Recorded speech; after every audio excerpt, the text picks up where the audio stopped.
It's my feel-good breakfast show.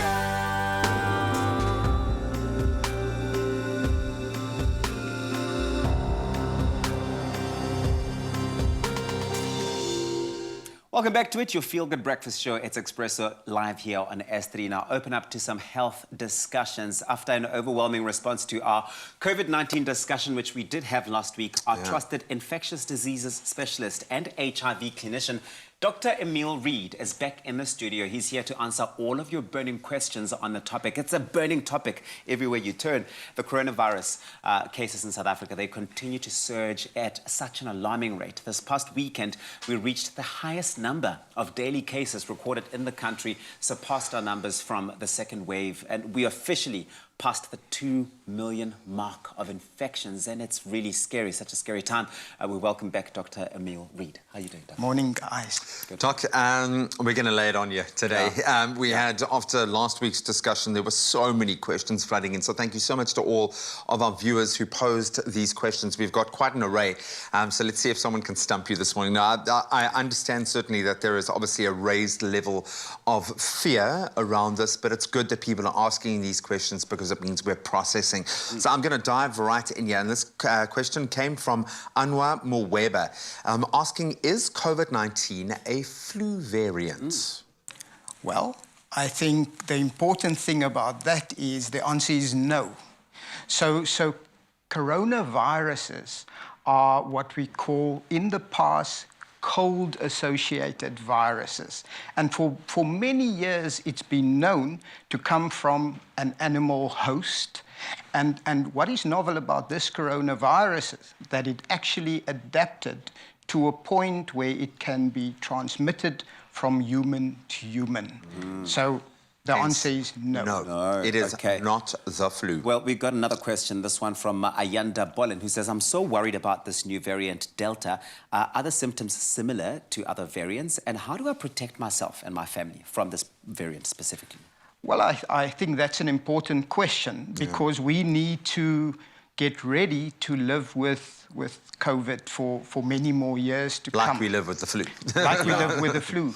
And the big thing about this COVID-19 and this Delta variant, it's viruses that mutate normally anyway, as we discussed previously. And there are certain variants that are of major concern, usually because they behave differently. As for the Delta variant, it's more transmissible, meaning that where the novel virus could affect, maybe if the three of us are here, if I'm positive, I can infect 2 or 3 people. With the Delta variant being more transmissible, it means that I can now, being positive, infect more people. And the time that we spend together and in close proximity of one another means I can infect everybody who surrounds me. So it's more transmissible. It is probably not more dangerous.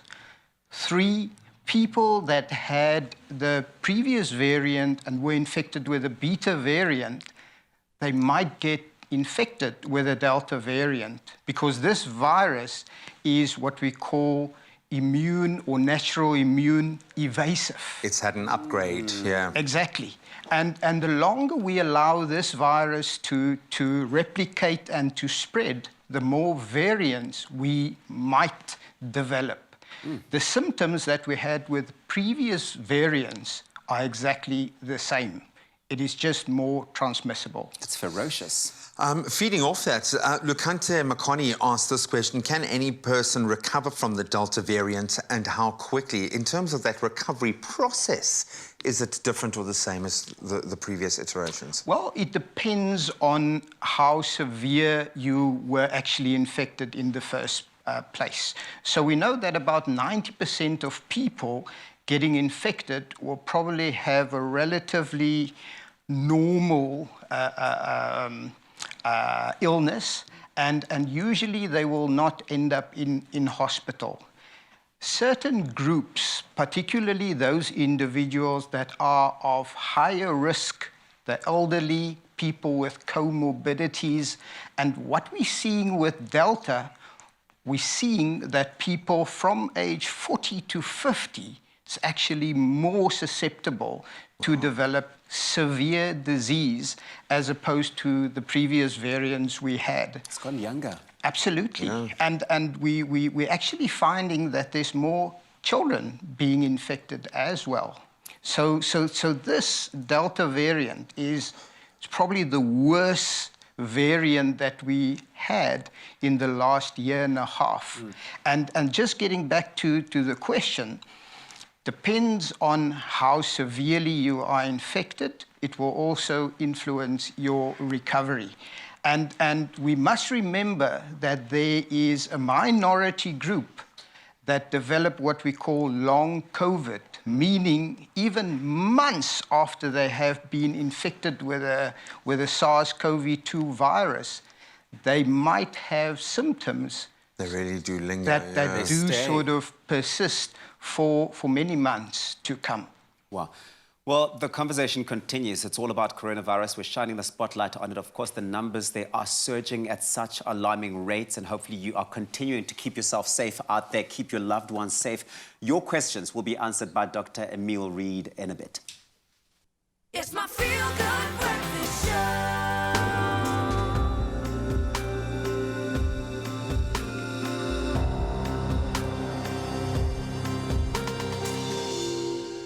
Yes, Dr. Emile Reid is still with us. We are answering your burning questions as they relate to COVID-19. We have had so many flood us after our last discussion, so we're trying to get through as many of those as possible. But thank you, some great questions so far. Thank you. Really, there have been very good questions indeed. We did get one as well from Zahidullah Williams, who's asking, Dr. Emile, what's the standpoint on children and the virus? Can they infect others if they contract?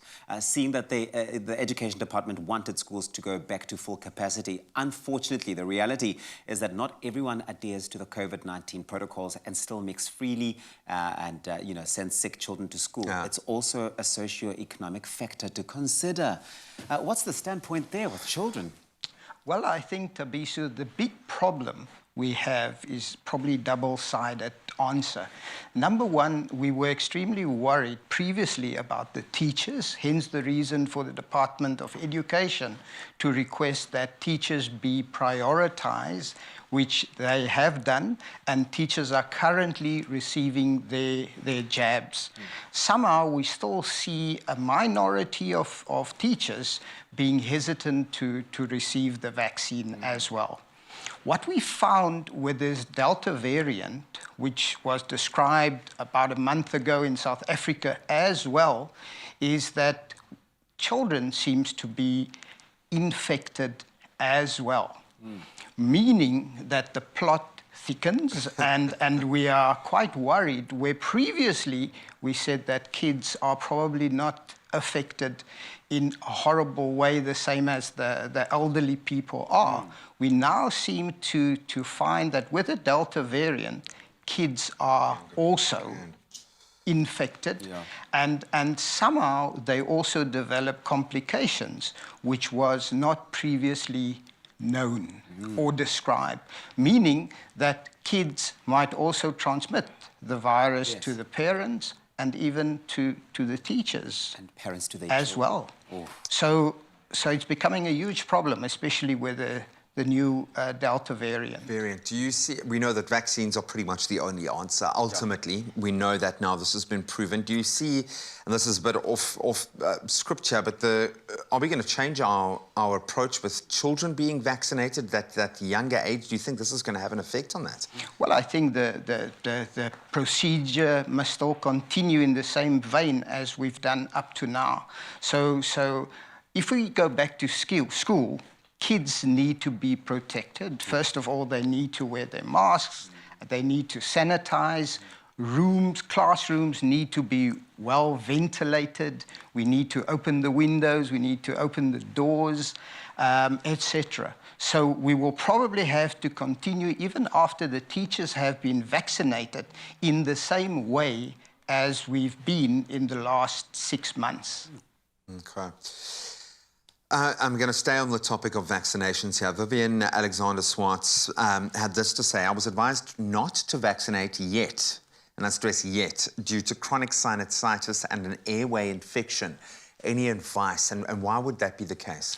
Well, I think a lot of people that I speak to ask me the question, if I'm currently having active COVID disease, which is in all likelihood the same as having a lung infection or other airway infection, usually you need to wait until that infection is gone and you have completely recovered from the acute infection, which means that you can be vaccinated as soon as an underlying acute infection have been treated. Okay.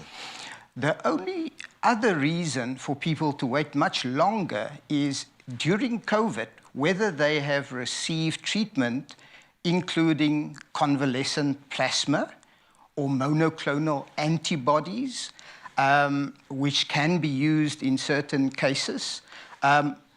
Under these circumstances, they need to wait 90 days before getting their vaccine. Okay. So whether Presumably viewers... the doctor that was treating them would be able to advise. Would advise Exactly. exactly that. So there's no reason after the acute infection have been fully treated for you not to receive your if anything, jab. there's more motivation to go Exactly.